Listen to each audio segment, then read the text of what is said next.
Hello friends, welcome to let's uncomplicate. My self Geeta. आज हम discuss करेंगे क्लास 7th की एनसीईआरटी बुक ज्योग्राफी में चैप्टर 4। चैप्टर 4 जो है वो है वायु, और ये चैप्टर जो है CTET के पॉइंट ऑफ व्यू से बहुत ही इंपॉर्टेंट है। और इस इम्पॉर्टेंट इसलिए है क्योंकि इस चैप्टर से लगातार क्वेश्चंस आते हैं और आएंगे भी, और 2 से 3 क्वेश्चन जो है हमें देखने को मिल जाते हैं।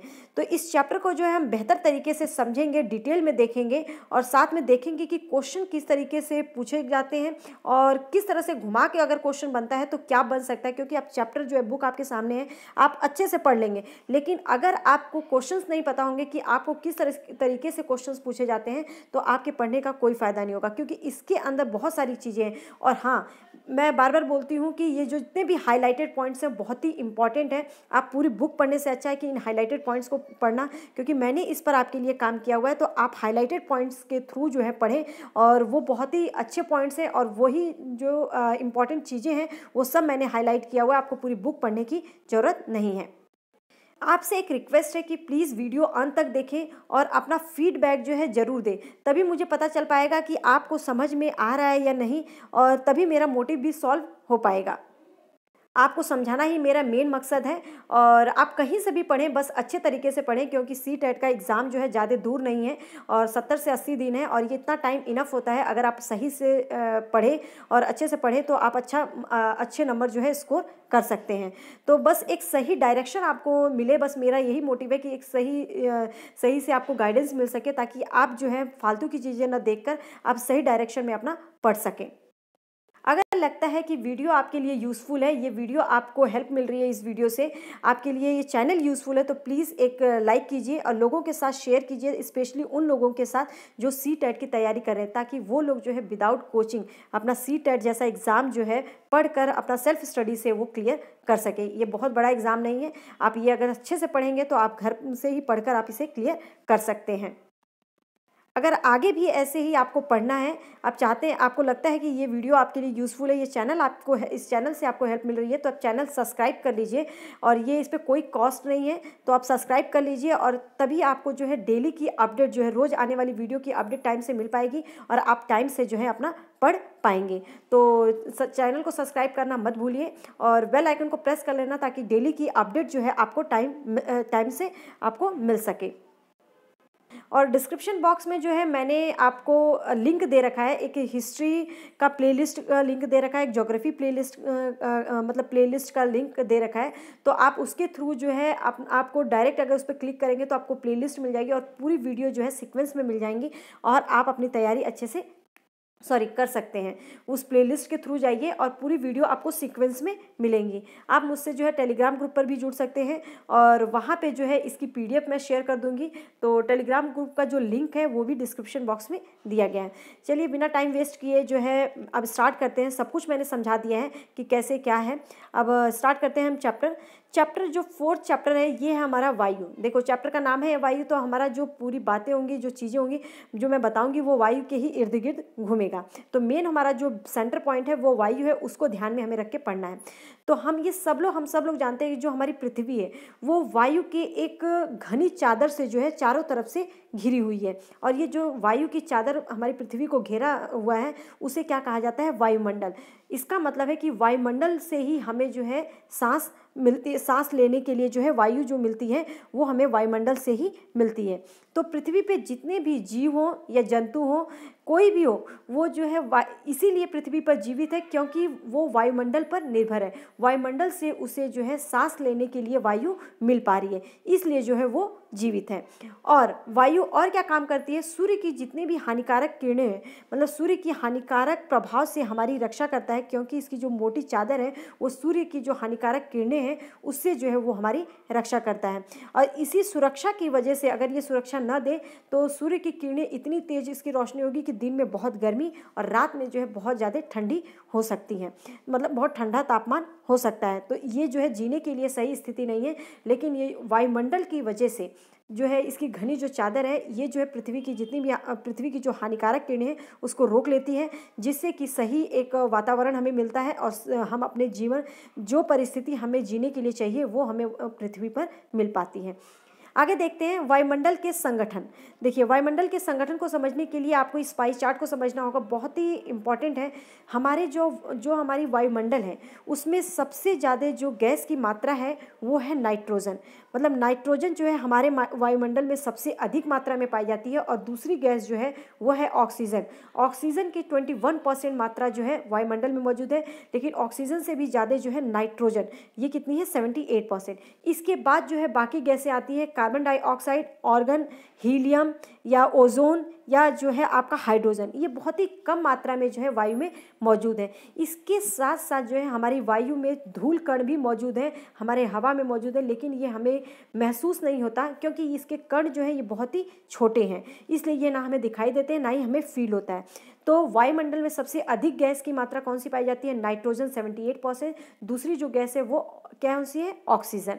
आगे देखते हैं, अब ये जो मैंने हाईलाइट किया हुआ है इसके अंदर यही चीज़ समझाया गया, लेकिन आप इस पाई चार्ट को याद रखेंगे तो आपके माइंड में भी चीज़ें सेट हो जाएंगी।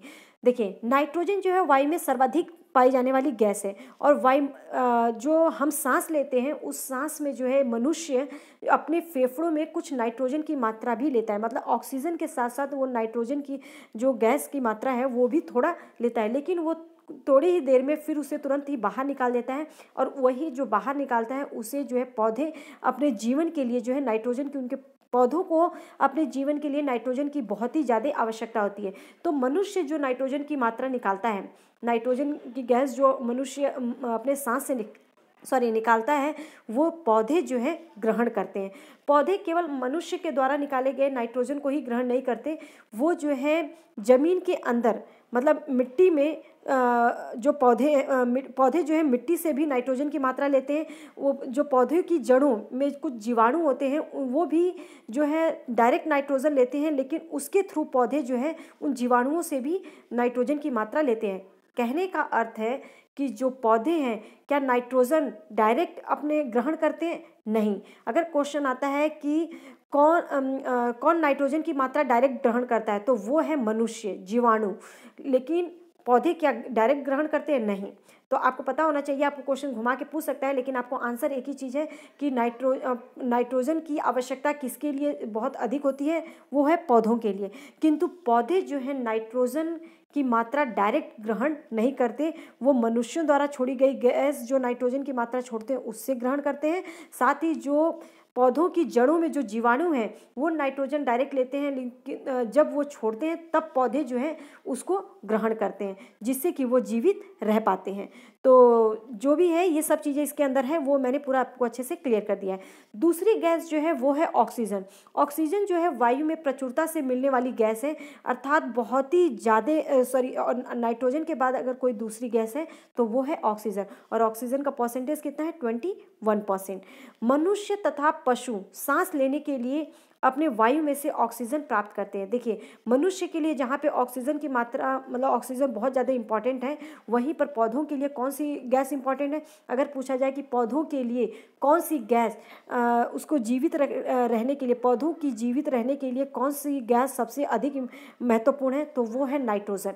ठीक है, अगर आपको उसमें दे दे नाइट्रोजन, ऑक्सीजन, हीलियम, इस तरह से कई ऑप्शन दे दे, कार्बन डाइऑक्साइड, तो आपको पता होना चाहिए पौधों के लिए जो है नाइट्रोजन बहुत ज़्यादा जरूरी है, आवश्यक है, और मनुष्य के लिए जो है, मनुष्य और पशु जो है उनके लिए जो है ऑक्सीजन सबसे ज़्यादा जरूरी है।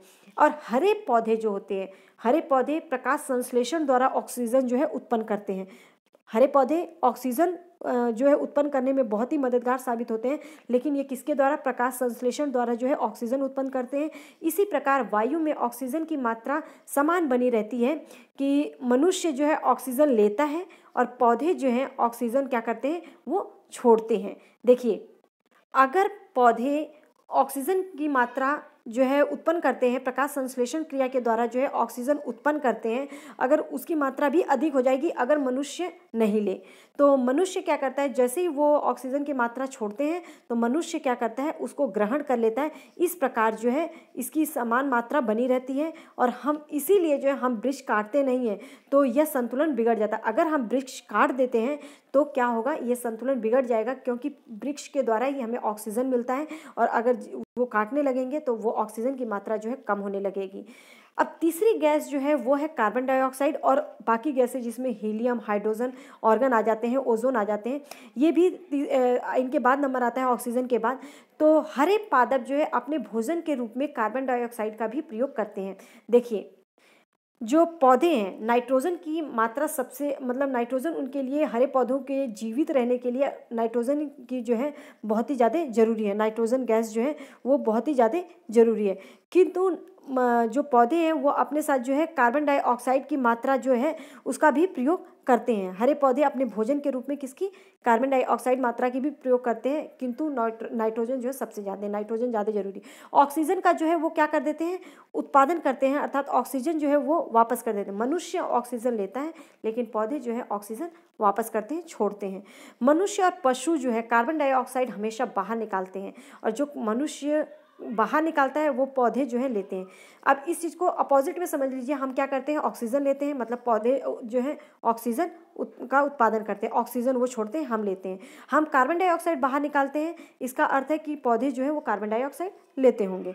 तो ये चीज़ आपको जो है अच्छे से क्लियर हो गई होगी।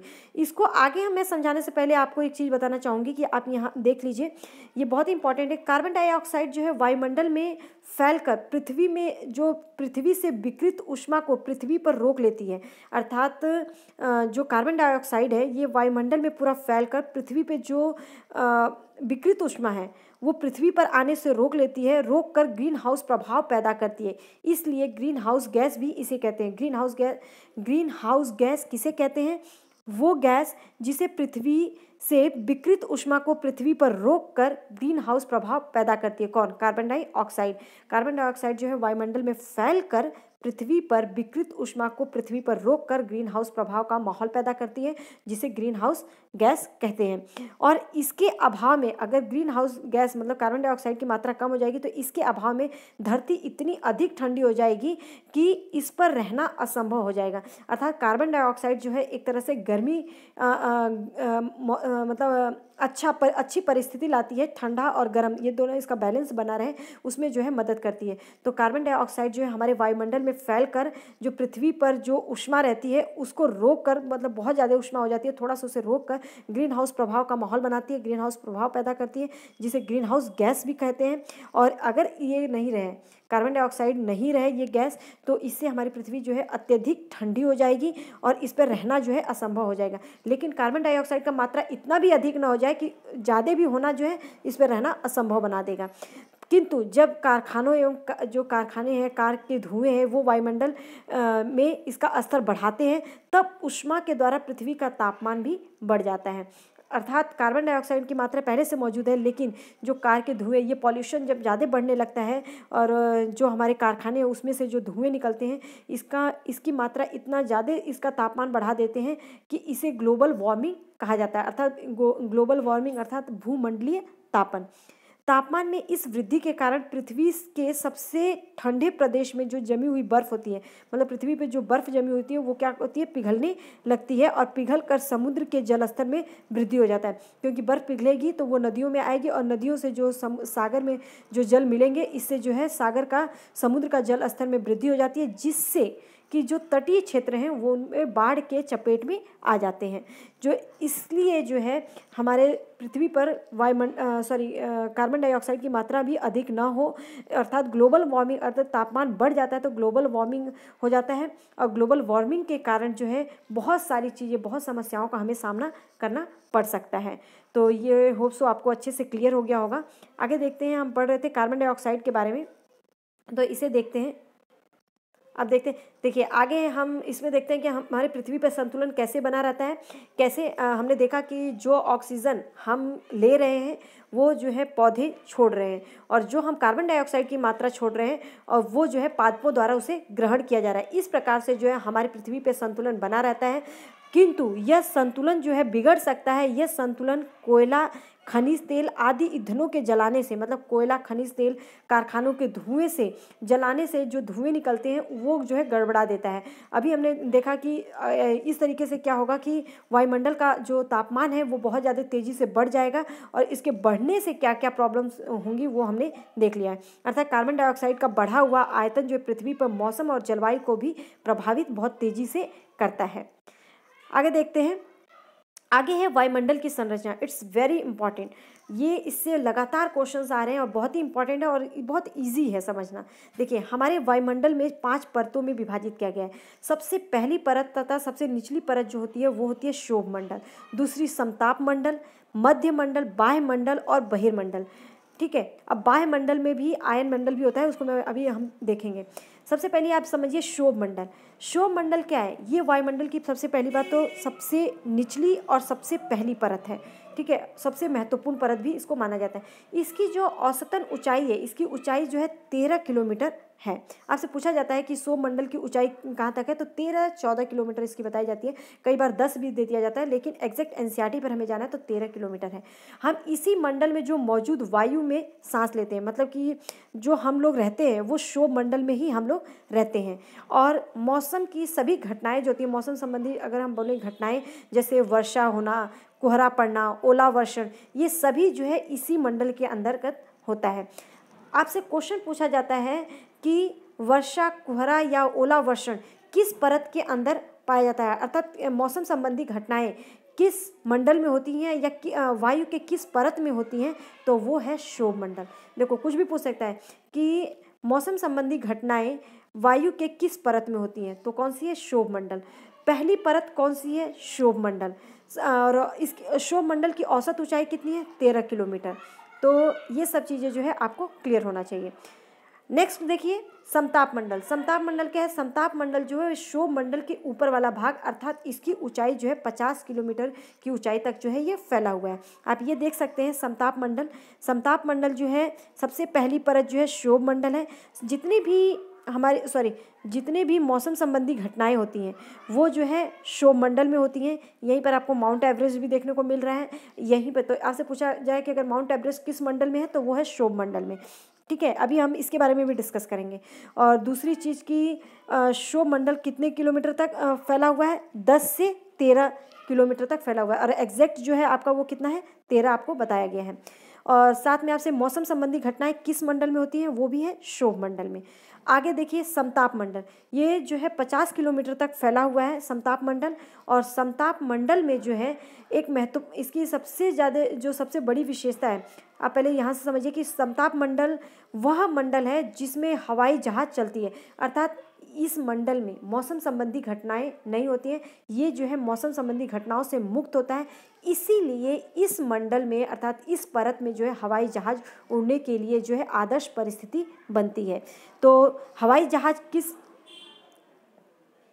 तो देखिए, दूसरी जो है हमारा समताप मंडल जो है, समताप मंडल ये 50 किलोमीटर की ऊंचाई तक फैला हुआ है। और ये परत जो है बादलों एवं मौसम संबंधी घटनाओं से जो है क्या है, ये मुक्त है। इसलिए हवाई जहाज़ जो है इस मंडल में जो है हवाई जहाज़ जो है इसी मंडल में उड़ता है। ये हवाई जहाज़ के लिए एक आदर्श परिस्थिति जो है यहाँ पे मौजूद होती है। इसकी सबसे महत्वपूर्ण विशेषता है कि इसमें ओजोन गैस की परत होती है और यह परत जो है सूर्य से आने वाली हानिकारक गैसों से रक्षा करती है। तो ओजोन गैस किस में पाई जाती है? वो है समताप मंडल में। हवाई जहाज़ के लिए उपयुक्त परिस्थिति जो है, उपरोक्त परिस्थिति, तो आदर्श स्थिति किस मंडल में है? वो है किसमें? समताप मंडल में। अब आगे देखते हैं मध्य मंडल। मध्य मंडल जो है ये क्या है? मध्य मंडल में जो है ये वायुमंडल की तीसरी परत है और ये जो है 80 किलोमीटर की ऊंचाई तक फैली हुई है। अंतरिक्ष में अगर प्रवेश करने वाले जो उल्कापिंड है इसी परत में हमें देखने को मिलते हैं और इस परत में आकर जो है जल जाते हैं। तो उल्कापिंड किस परत में? मध्य मंडल में। बस एक ही क्वेश्चन बनता है। नेक्स्ट देखिए, बाह्य मंडल। बाह्य मंडल जो है ये बढ़ती हुई ऊंचाई के साथ जो है इसका तापमान भी बहुत तेज़ी से बढ़ता है और इसका तापमान भी अधिक होता है। तो तापमान सबसे अधिक तीव्रता से बढ़ता है किसमें? बाह्य वायुमंडल में, और इसे जो है आयन मंडल वाला जो भाग है वो बाह्यमंडल का ही एक परत का एक भाग है। और 80 से 400 किलोमीटर की ऊंचाई तक जो है ये हमें देखने को मिलता है कि 80 से 400 किलोमीटर ऊंचाई तक फैला हुआ है। और रेडियो संचार के लिए जो एक उपयुक्त परिस्थिति है वो किसमें है, वायुमंडल में ही है।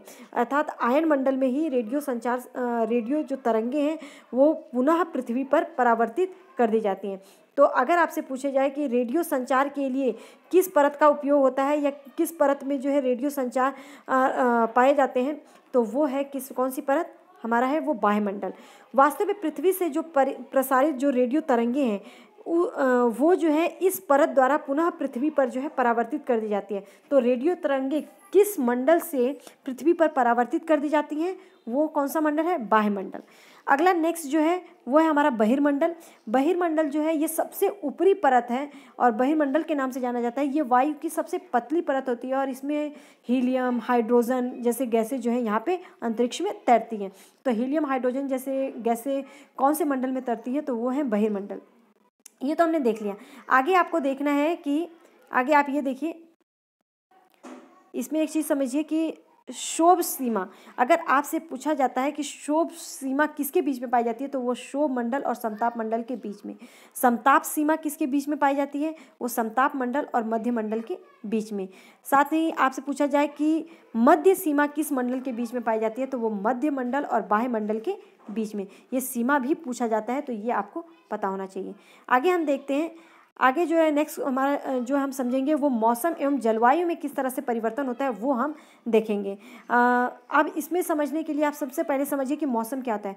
वायुमंडल की प्रत्येक घंटे, मतलब वायुमंडल की प्रत्येक घंटे तथा दिन प्रतिदिन की जो स्थिति होती है उसे क्या कहते हैं, मौसम। और मौसम जो है बहुत ज़्यादा आर्द्र भी हो सकता है और गर्म भी हो सकता है। अर्थात जो आर्द्र और गर्म मौसम होता है वो चिड़चिड़ा भी बना सकता है।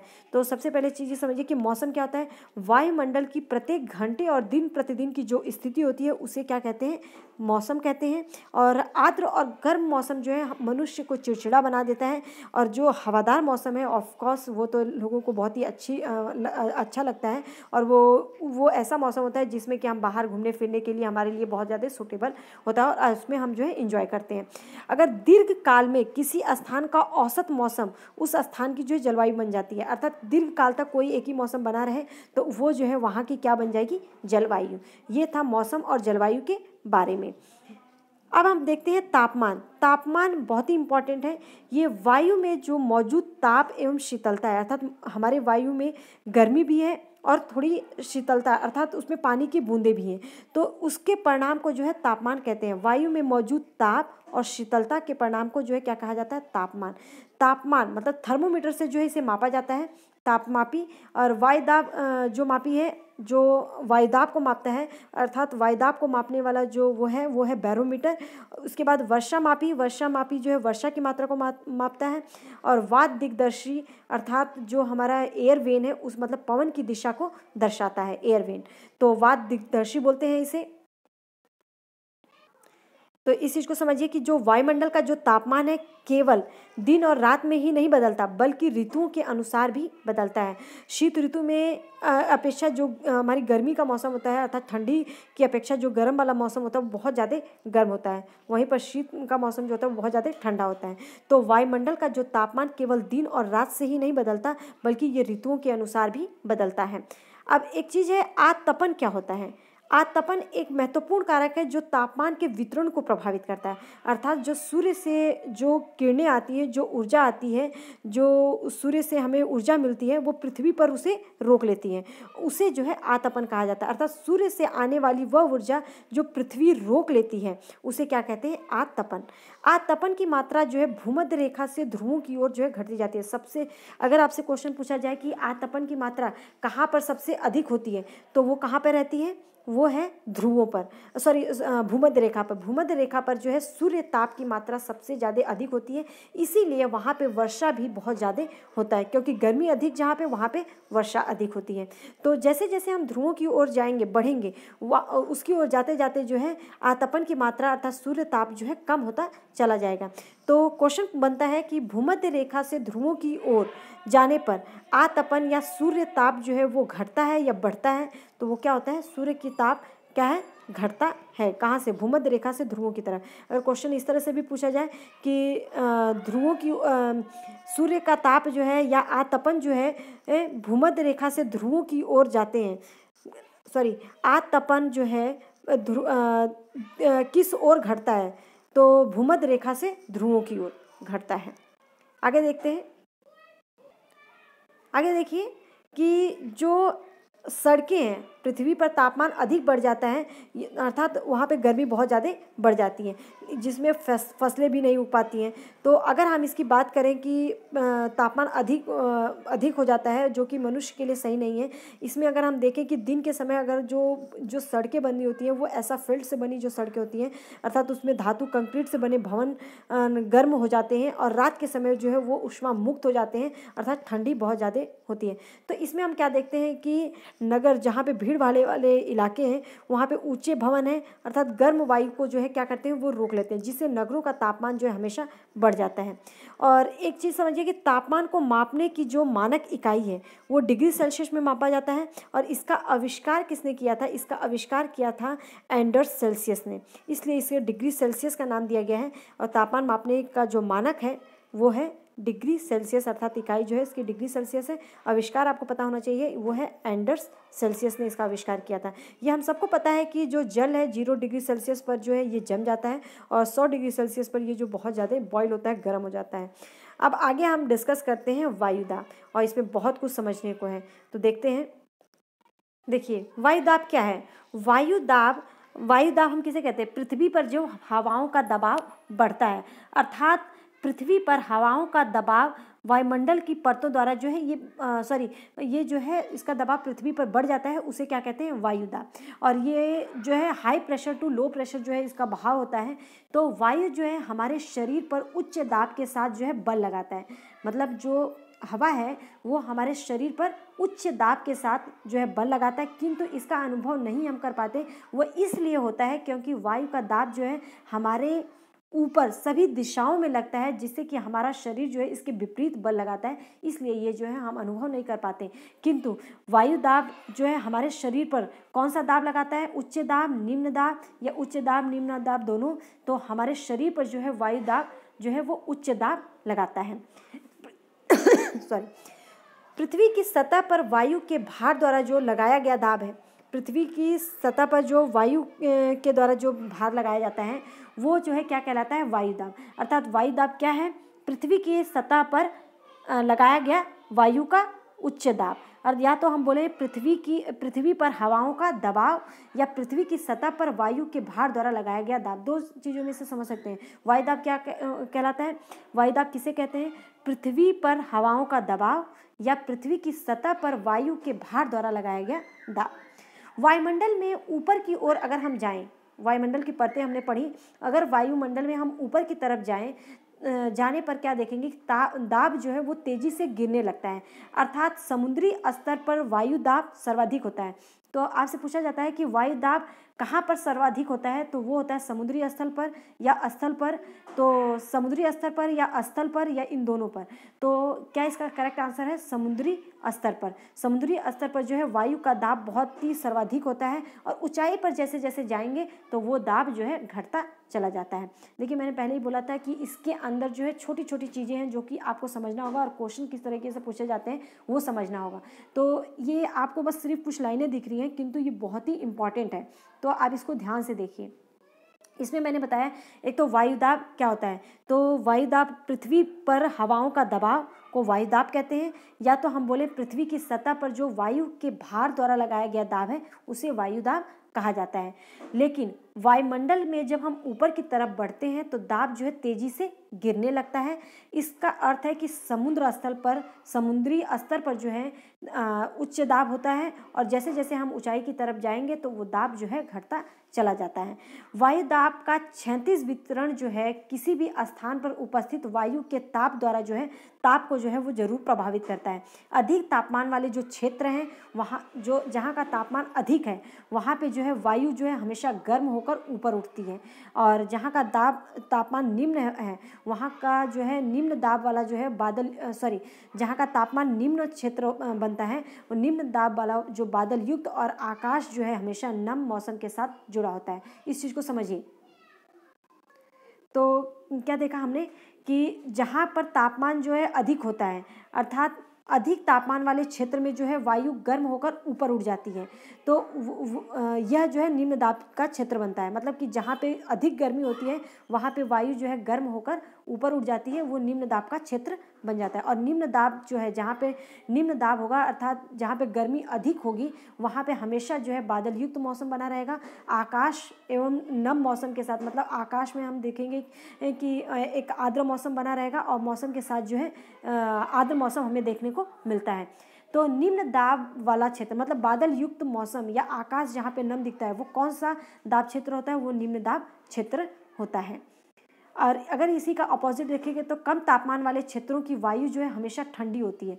जहाँ पे कम तापमान होता है वहाँ की वायु ठंडी होती है, और इसमें जो है ये क्या देखेंगे कि यह जो है वायु ठंडी होती है, मतलब भारी होती है। भारी वायु जो होती है वो उच्च दाब का क्षेत्र बनाती है, और उच्च दाब वाले क्षेत्र के कारण यहाँ का जो मौसम होता है वह स्वच्छ होता है। तो जहाँ पे निम्न दाब का क्षेत्र होता है इसका मतलब वहाँ पे गर्मी अधिक होती है, जिससे कि वायु जो है ऊपर की तरफ उठती है और बादल युक्त होता है, मतलब कि बारिश बहुत अधिक होती है। लेकिन जहाँ पे उच्च दाब का क्षेत्र होता है वहाँ पे जो है वायु कैसी होती है? उच्च दाब के क्षेत्र के कारण जो है आकाश जो है हमेशा साफ दिखाई देता है हमें, और वो जो है ठंडा वाला एरिया होता है जहाँ पे वायु दाब अधिक मतलब होता है, उच्च दाब का क्षेत्र होता है। तो ये जो है बहुत ही इंपॉर्टेंट है ये दोनों ही चीज़। आगे देखिए, वायु जो है सदैव उच्च दाब क्षेत्र से जो वायु है वो अपना दबाव कैसे चलती है? तो वो हमेशा उच्च दाब से निम्न दाब की ओर गमन करती है, अर्थात high pressure to low pressure की ओर जो है वो चलती है। अब आगे देखते हैं पवन। आगे देखते हैं पवन क्या है। तो पवन क्या होता है? उच्च दाब क्षेत्र से जब निम्न दाब क्षेत्र की ओर वायु की गति को जो है क्या कहा जाता है? पवन। वायु की गमन कहाँ से कहाँ करता है? तो वायु जो है हमेशा high pressure to low pressure चलता है, अर्थात तो उच्च दाब से निम्न दाब की ओर गति करता है। तो जो उच्च दाब क्षेत्र से जब निम्न दाब क्षेत्र की ओर वायु जो गति करता है उसी को क्या कहा जाता है? पवन। क्या कहा जाता है? पवन। तो ये पवन के बारे में अब एक चीज़ और आप समझ लीजिए कि ये जो है ये नॉर्मल सी चीज़ है, इसको आप एक बार पढ़ लेना, वैसे बेसिक सा है, आपको समझ में आ जाएगा, मैंने हाईलाइट कर दिया है। लेकिन पवन का जो नाम है उसके आने की दिशा पर जो है निर्धारित होता है। जैसे कि पश्चिम से आने वाली पवन को जो है पछुआ बोला जाता है, पश्चिमी पवन कहते हैं। इस प्रकार जो है पवन किस दिशा से आ रही है उसी के आधार पर जो है उसका नाम रखा जाता है। इसके अंदर ऐसा कुछ भी नहीं है। और आगे आपको समझना है कि जो पवन है वो उसको मुख्यतः 3 प्रकारों में विभाजित किया गया है, और ये बहुत इंपॉर्टेंट है। पवन के 3 प्रकार कौन से हैं? एक तो है स्थानीय पवनें। कौन सी है? अस्थायी पवनें। दूसरा मौसमी पवनें। तीसरा जो है स्थानीय पवनें। अब इसको देखिए, जो अस्थायी पवनें हैं उसी को जो है प्रचलित पवन भी कहा जाता है। याद कर लीजिए, अस्थायी पवन को ही प्रचलित पवन का नाम दिया जाता है, और इसी को जो है ग्रही पवन भी कहते हैं। और इसके सबसे बड़ी विशेषता क्या है कि ये पूरे वर्ष जो है एक ही दिशा में चलती है। अस्थायी पवनें, अस्थायी शब्द से ही समझ में आ रहा है कि ये अस्थायी रहती है, पूरे वर्ष जो है एक ही दिशा में चलती हैं। अर्थात अस्थायी पवनों को प्रचलित पवन और ग्रही पवन का नाम भी दिया जाता है। अर्थात अस्थायी पवन को ग्रही पवन और प्रचलित पवन के नाम से भी जाना जाता है। तो व्यापारिक पश्चिमी या पूर्वी पवनें जो है क्या कहा जाएगा? इसको अस्थायी पवनें। तो ये जो था अस्थायी पवन के बारे में था। और एक चीज़ और है, अस्थायी पवन जो है 4 प्रकार की होती हैं, वो मैं आपको इसके थ्रू समझा देती हूँ कि अस्थायी पवन जो है वो 4 कौन से प्रकार हैं इसके। तो अस्थायी पवन के जो 4 प्रकार हैं, एक होती है व्यापारिक पवनें। सबसे पहले तो एक डोलड्रम पवन होती है, दूसरी व्यापारिक पवनें, तीसरी पछुआ पवनें, और एक होती है ध्रुवीय पवनें। तो ये जो 4 पवनें हैं ये किसके प्रकार हैं? अस्थायी पवन के। आपसे अगर क्वेश्चन, क्योंकि आपको यहाँ पर ये दिया है, इसके बारे में कहीं लिखा नहीं है, और आपसे क्वेश्चन लेकिन पूछा जाता है कि अस्थायी पवन कितने प्रकार के हैं? तो अस्थायी पवन 4 प्रकार के हैं। डोलड्रम किसका प्रकार है? अस्थायी पवन, मौसमी पवन या स्थानीय पवन, या इनमें से कोई नहीं? तो डोलड्रम किसका प्रकार है? ये है एक अस्थायी पवन का प्रकार है। तो अस्थायी पवन, व्यापारिक पवनें और पछुआ पवन और ध्रुवीय पवन जो है ये जो है अस्थायी पवन के प्रकार हैं। आगे देखिए, मौसमी पवन कौन से होते हैं? ये पवनें जो है विभिन्न ऋतुओं में अपनी दिशा जो है, हर ऋतु में अपनी दिशा जो है बदलती रहती है। उदाहरण के लिए भारत में जो है इसे मानसूनी पवन के नाम से जाना जाता है, अर्थात मौसमी पवन को मानसूनी पवन के नाम से भी जाना जाता है। इसके बारे में आगे भी बात करेंगे हम। आगे देखिए स्थानीय पवन। ये पवन जो है किसी छोटे से क्षेत्र में या वर्ष या दिन के किसी विशेष समय में जो है स्थानीय पवनें चलती हैं। उदाहरण के लिए स्थल या समुद्री समीर बोला जाता है। और अगर हम बात करें कि उत्तरी क्षेत्र में जो गर्म और शुष्क जो पवन चलती है स्थानीय पवन, उसे क्या नाम दिया गया है? लू। इस प्रकार से अलग अलग नाम दिया जाता है। तो स्थानीय पवनें जो हैं ये किसी छोटे से क्षेत्र में या वर्ष या किसी एक दिन के एक निश्चित समय पर जो है ये चलती हैं, और इस लू जो है इसी का एक प्रकार है। और इसके अंतर्गत दो का हम अध्ययन करेंगे, एक स्थल समीर और एक समुद्री समीर। अब स्थल समीर और समुद्री समीर क्या है, इसको भी हम पढ़ेंगे और ये भी क्वेश्चन जो है पूछा जाता है। एक चीज़ और समझ लीजिए कि इन जो डोलड्रम, व्यापारिक पवनें और पछुआ पवनें हैं और ध्रुवीय पवनें, ये चारों पवनों को जो है अस्थायी पवन कहा जाता है। और डोलड्रम जो है हमेशा, ये डोलड्रम आप देख सकते हैं, डोलड्रम जो है हमेशा पश्चिम से पूरब की ओर गमन करता है, पश्चिम से पूरब की ओर, और ये जो है भूमध्य रेखा पर चलता है। भूमध्य रेखा जो है यहाँ पे बहुत ज़्यादा गर्मी होती है, और मैंने बताया था आपको कि जहाँ पे सबसे ज़्यादा गर्मी होती है वो निम्न दाब का क्षेत्र होता है, अर्थात यहाँ पे जो मौसम है वो बादल युक्त होता है। अगर आपको याद हो तो मैंने आपको यहाँ पे क्लियर किया था, और ये मैं बार बार बता रही हूँ कि ये बहुत ही इंपॉर्टेंट है और पूछा जाता है क्वेश्चन कि जो निम्न दाब का क्षेत्र है, बादल युक्त आकाश या नम मौसम का कौन सा क्षेत्र है, कौन सा वहाँ पे दाब होता है, तो वो होता है निम्न दाब का क्षेत्र। और उच्च दाब जहाँ पर होता है वहाँ पे जो है मौसम जो है ठंडा होता है, और मौसम ठंडा होता है इसलिए जो है वहाँ का आकाश जो है स्वच्छ होता है। और पवन कहाँ से किस साइड की ओर वायु जो है हमारी गति करती है, वो सदैव उच्च से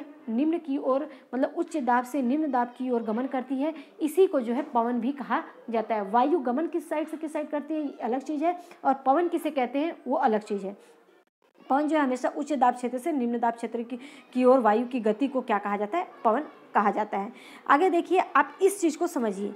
अब मैं आपको ये बताऊंगी, और इससे क्वेश्चंस बहुत ज़्यादा बनते हैं, तो इस चीज़ को समझिए। सबसे पहले जो है आपको समझना है कि जो हमारे जो वायु दाब की पेटी है, इसको क्या बोला जाता है? यहाँ पे देखिए वायुदाब पेटियाँ, इसको क्या बोला गया है? वायुदाब पेटियाँ। जो वायुदाब की पेटी है इसके दो कारण हैं। इसके जो एक मापने की इकाई को क्या कहते हैं? मिलीबार कहते हैं। इसके दो कारण हैं, एक तापीय कारण होता है और एक गति कारण होता है। कौन कौन से? वायुदाब पेटी के दो कारण हैं, एक तापीय कारण मतलब ताप के कारण कौन कौन से दाब की पेटियां हैं, और एक गति कारण मतलब कि गति के कारण कौन कौन सी पेटियां हैं। तो गति के कारण मतलब उच्च दाब और निम्न दाब की बात कर रहे हैं हम। ताप के कारण जो विषुवत रेखीय और ध्रुवीय भाग है, आप यहाँ पे देख सकते हैं, ये जो विषुवत रेखीय है ये वाला एरिया, और जो ध्रुवीय भाग है ये, इसका कारण जो है तापमान है, अर्थात ताप के कारण जो है ये कौन सी पेटी है? ये तापीय पेटी है। अर्थात विषुवत रेखीय और ध्रुवीय भागों को दाब का कारण जो क्या है? तापमान। यहाँ के दाब का कारण क्या है? तापमान। तो इसकी कितनी पेटियाँ हैं? 3 पेटियाँ हैं। एक तो कौन कौन सी है? ध्रुवीय पवन, ठीक है, उच्च दाब पेटी ध्रुवीय पवन, और एक जो उत्तरी ध्रुवीय पवन, एक दक्षिणी ध्रुवीय पवन, और एक है डोलड्रम। तो आप याद रखिए कि तापीय कारण और गतिक कारण जो हैं ये वायुदाब पेटियों के दो कारण हैं। और तापीय कारण कौन कौन से? विषुवत रेखा और ध्रुवीय भागों के दाब का कारण जो है क्या है? तापमान है। अर्थात उत्तरी ध्रुवीय पवन जो है और दक्षिणी ध्रुवीय पवन और एक डोलड्रम है, इसका जो दाब का कारण है वो क्या है? तापमान। ठीक है, अब हमारे दूसरी जो है वो गतिक कारण है, और गतिक कारण में जो है उपोष्ण, ये आप देख सकते हैं ये वाला भाग, और अधो ध्रुवीय निम्न दाब उपोष्ण वाला भाग, और एक जो है आपका कौन सा? उपध्रुवीय भाग, ये उपध्रुवीय भाग। तो ये जो है ये वाला ये जो है जो आपका उपोष्ण और उपध्रुवीय है, इसका कारण जो है गति का, और इसकी कितनी पेटियां हैं? 4 पेटियां, 2 उत्तर की तरफ और 2 दक्षिण की तरफ। पृथ्वी के घूर्णन के कारण पृथ्वी जो है पश्चिम से पूर्व की ओर अपना घूर्णन करती है, और उपध्रुवीय क्षेत्र से हवाएं जब ऊपर की तरफ उठती हैं, जो उपध्रुवीय क्षेत्र है यहाँ से हवाएं जब ऊपर की ओर उठती हैं तो उपोष्ण जो है वो नीचे की तरफ उतरती हैं। अगर उपध्रुवीय क्षेत्र में ऊपर की तरफ उठ रही हैं हवाएं, तो उपोष्ण में जो है वो देख सकते हैं आप जो है नीचे की तरफ उतर रही हैं। अर्थात भूमध्य रेखा पे जो है हमेशा निम्न दाब का क्षेत्र होता है, उपोष्ण पर जो है हमेशा उच्च दाब का क्षेत्र होता है। तो हवाएं जो है कहाँ से, मतलब जो दाब वायु जो है हमारी गति करती है उच्च दाब से निम्न दाब की ओर। तो उच्च दाब से हवाएं नीचे की ओर उतरती हैं, और जो उच्च दाब है वहाँ से हवाएं नीचे की ओर, और उपध्रवी से हवाएं जो है वो क्या है ऊपर की ओर उठ रही हैं। तो ये हमारा, ये आपको क्लियर करना था, और होप सो ये अच्छे से क्लियर हो गया होगा, और इसी के थ्रू आप जो है इसे पढ़िएगा। तो आगे देखिए, ये चीज़ याद रखिए कि जो हमारे पृथ्वी के घूर्णन के कारण जो उपध्रुवीय क्षेत्र से हवाएं ऊपर की ओर उठती हैं, उपध्रुवीय क्षेत्र से हवाएं जो है ऊपर की ओर उठती हैं, और उपोष्ण क्षेत्र से जो है ये नीचे की ओर उतर रही हैं, नीचे की ओर उतर रही हैं, और इधर जो है ऊपर की ओर उठ रही हैं। तो ये अच्छे से आपको क्लियर हो गया होगा। आगे देखते हैं। आगे आपको समझना है आर्द्रता, ये बहुत इंपॉर्टेंट है। ये भी, इसके एक एक पॉइंट बहुत इंपॉर्टेंट है, और मैं बार बार बता रही हूँ किस तरह से क्वेश्चंस पूछे जाते हैं। आगे देखिए, जब जल पृथ्वी एवं विभिन्न जलाशयों से वाष्पित होता है, ये वाष्पित क्यों होता है? जब हमारा, देखते हैं आप, जब बॉईल करते हैं पानी को, तो पानी जब बॉईल खूब हो जाता है तो वो वाष्प बनकर ऊपर की ओर उठ जाता है। उसी प्रकार जब जल पृथ्वी और जलाशय जो है, नदी नाले, इनसे जो है वाष्पित होता है, तो उसे जो है वो क्या बन जाता है? जलवाष्प बन जाता है, जलवाष्प बन जाता है। और इस जलवाष्प जब बन जाता है तब वायु में किसी भी समय जलवाष्प की मात्रा को जो है क्या कहते हैं? आर्द्रता कहते हैं। अर्थात वायु में अगर जलवाष्प की मात्रा अधिक हो जाएगी तो वो बहुत मौसम जो है चिड़चिड़ापन का हो जाएगा। तो जो जलवाष्प है वो जो है वायु में अधिक भी नहीं होना चाहिए। जब वायु में जलवाष्प की मात्रा अत्यधिक होती है तो उसे हम जो है आर्द्र दिन कहते हैं, और ऐसे दिन जो है बहुत ही गर्मी होती है इसमें, और इसमें जलवाष्प को धारण करने की क्षमता जो है, जैसे जैसे वायु में गर्म होती जाती है उसमें जल धारण करने की क्षमता भी बढ़ती जाती है। और इस प्रकार हम जो है ये कह सकते हैं कि अधिक आर्द्र हो जाती है, और आर्द्र दिन में कपड़े सुखाना बहुत ज़्यादा मुश्किल हो जाता है, बहुत समय लगता है, क्योंकि वायु में जो है हमेशा नमी बनी रहती है, धूप अच्छे से नहीं निकलती है। तो इसके कारण जो है क्या होता है, कपड़े सही टाइम पर नहीं सूख पाते। जब जल वाष्प ऊपर की ओर उठता है तो ये ठंडा मतलब होना शुरू हो जाता है। अर्थात जब जल वाष्प गर्म वायु जब ऊपर की ओर उठती है तो वो वायु में वो हवा में मिल जाती है। वो जल वाष्प जब गर्म होकर ऊपर की ओर उठती है तो ये ठंडा होना शुरू हो जाता है, और वो जल वाष्प जो है संघनित होकर ठंडा होकर जल की बूंदों के रूप में जो है बादल से नीचे गिर जाता है। तो बादल से नीचे संघनित कब होता है? जब जल वाष्प ऊपर की ओर उठता है और ठंडा होकर वो नीचे गिर जाता है। आगे आप देखिए कि पृथ्वी पर जो है जल के रूप में गिरने वाला जो वर्षा है, सबसे अधिक पृथ्वी पर जो भौम जल है वो किससे प्राप्त होता है? ये भी क्वेश्चन पूछा गया है। पृथ्वी पर सबसे अधिक जो जल प्राप्त होता है वो किससे? वो है भौम जल से। मतलब कि भौम जल जो है सबसे ज़्यादा किससे? वर्षा से प्राप्त होता है। ठीक है, तो भौम जल की मात्रा जो है पृथ्वी पर सबसे ज़्यादा जल जो प्राप्त होता है वो वर्षा से ही प्राप्त होता है। तो पृथ्वी पर जल के रूप में जो गिरने वाला वर्षा कहलाता है, और ज़्यादातर भौम जल वर्षा से ही प्राप्त होता है। अब हमें समझना है ये कि जो वर्षा के 3 प्रकार होते हैं, एक होता है संवहनी वर्षा, दूसरा पर्वतीय वर्षा, और एक होता है चक्रवाती वर्षा, और इसको हमें जो है समझना है। तो सबसे पहले हम देखेंगे चक्रवाती वर्षा। देखिए, चक्रवाती वर्षा जो होती है, इसको आप समझिए कि चक्रवाती वर्षा जो है ये तटीय भागों में होती है। चक्रवाती वर्षा कहाँ पर होती है? ये तटीय क्षेत्रों में होती है, और इसमें जो है वायु जो है गर्म होकर ऊपर की ओर उठती है, और ऊपर उठने पर जो है वायु जब ठंडी हो जाती है, गर्म हवा ऊपर की ओर उठता है, वायु बहुत ज़्यादा गर्म हो जाती है, ऊपर की ओर उठती है, और वो जलवाष्प जब ठंडा हो जाता है तो नीचे की ओर उतरने लगता है। और ये जो है कहाँ पर हमेशा होती है? तटीय क्षेत्रों में जो चक्रवाती वर्षा होती है। और ज़्यादातर हमें चक्रवाती वर्षा कहाँ पर देखने को मिलता है? ये जापान और चीन के तटों पर चक्रवाती वर्षा ज़्यादा देखने को मिलता है। और चक्रवात को जो है टाइफून भी कहा जाता है। कहाँ पर? जापान और चीन के तटों पर चक्रवात को क्या कहा जाता है? टाइफून। वहीं उत्तरी अमेरिका की अगर बात करें तो वहाँ हरिकेन के नाम से जाना जाता है, टर्नेडो के नाम से भी जाना जाता है आंतरिक अमेरिका में। ठीक है, तो अब जब वायु वायु गर्म होकर ऊपर की ओर उठे, ये अगर आपको इस तरह से डायग्राम दे, जब वायु गर्म होकर ऊपर की ओर उठती है तो ठंडी वायु जो है नीचे उतरती है, नीचे की ओर आती है, वो होती है चक्रवाती वर्षा।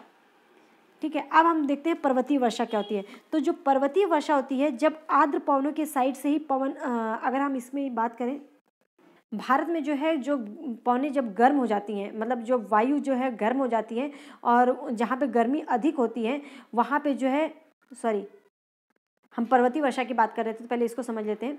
पर्वतीय वर्षा क्या होती है? जब वायु गर्म होकर, जब जलवाष्प गर्म होकर आर्द्र वायु जो ऊपर की ओर उठती है, तो वो जब पर्वत के सहारे जो है ऊपर की ओर उठती है और पर्वत के ऊपरी छोर से जब टकराती है, तो टकरा कर जो है उसके ही एक सिरे पर जो है वो क्या कर देती है, पूरे वर्षा जो है छोड़ देती है। जब वायु आर्द्र वायु जो है गर्म होकर ऊपर की ओर उठती है और पर्वत से टकरा कर उसकी नमी जो है वो पर्वत के एक साइड जो है यहाँ पे छोड़ देती है और दूसरी साइड जो है पवनाभिमुख जो पर्वतीय क्षेत्र है, अर्थात जो पवनाभिमुख क्षेत्र है वहाँ पे वर्षा ही नहीं होता, अर्थात पर्वत के एक साइड जो है बहुत ज़्यादा अधिक वर्षा होती है, वहीं पर दूसरी साइड जो है वर्षा नहीं होती है। तो वही दिखाया गया है कि जब आर्द्र वायु ऊपर की ओर उठती है और वो जब पर्वत से टकराती है तो वो अपनी पूरी जो बूंदें जब उसकी ठंडी हो जाती है तो वो बूंदें जो पानी के रूप में पर्वत के एक तरफ जो है छोड़ देती हैं, और जो इस तरफ छोड़ती हैं वो क्या कहलाता है? पवना मुख क्षेत्र कहलाता है। और पवनाभिमुख क्षेत्र वो है क्षेत्र है जहाँ पे जो है, अर्थात उसे वृष्टि छाया क्षेत्र कहते हैं, जहाँ पे वर्षा होती ही नहीं है। तो आर्द्र पवने के साइड जो है, जहाँ से आर्द्र पवने ऊपर की ओर उठ रही है, वो पवनाभिमुख क्षेत्र है, और पवनाभिमुख क्षेत्र जो है दूसरी साइड जहाँ पे जो है वर्षा होती नहीं है, आर्द्र पवने ऊपर की ओर उठती हैं। अब हम बात करते हैं संवहनी वर्षा। ये भी बहुत इंपॉर्टेंट है। संवहनी वर्षा, इसका संबंध जो है उच्च तापमान से, जब गर्म वायु ऊपर की ओर उठती है। देखिए याद रखिए, जब आर्द्र वायु ऊपर की ओर उठती है तो पर्वतीय वर्षा होती है, और पर्वतीय वर्षा पवनाभिमुख क्षेत्र वो क्षेत्र होता है जहाँ पे बारिश होती है, और पवनाभिमुख अर्थात छाया वृष्टि क्षेत्र वो क्षेत्र होता है जहाँ पे बारिश होती नहीं है। ठीक है, चक्रवाती वर्षा आपको ऑलरेडी ये समझाया जा चुका है। और लास्ट जो है आपका संवहनी वर्षा। संवहनी वर्षा वो जहाँ पर तापमान जो है सबसे ज़्यादा उच्च होता है, अर्थात गर्म हवाएं ऊपर की ओर उठती हैं और बारिश होती है। तो संवहनी वर्षा, इसे जो है वर्षा का कारण जो है इसे क्या होता है, गर्म वायु का ऊपर की ओर उठना बताया जाता है। लेकिन संवहनी वर्षा जो है ये विषुवत रेखीय भागों में अधिक होती है यहाँ पे, और इसे दोपहर वाली वर्षा भी कहा जाता है, संवहनी वर्षा को। तो ये जो है तीनों के बारे में पूछा जाता है और ये बहुत ही इंपॉर्टेंट है, इसको देख लेना। और मैंने एक एक चीज़ आपको अगर नहीं समझ में आया तो मैं बार बार रिपीट की हूँ, तो उसको एक बार पॉज करके वीडियो आप देख सकते हैं। और होप सो आपको अच्छे से क्लियर हो गया होगा। वीडियो थोड़ी बड़ी हो गई, चैप्टर बहुत इंपॉर्टेंट था, इसलिए चीज़ों को समझाना बहुत ज़रूरी था। अगर वीडियो से आपको हेल्प मिली हो, लगता है ये वीडियो आपके लिए यूज़फुल है, तो प्लीज़ एक लाइक कीजिए, लोगों के साथ शेयर कीजिए, स्पेशली जो CTET की तैयारी कर रहे हैं, ताकि लोगों को हेल्प मिल सके। Thank you.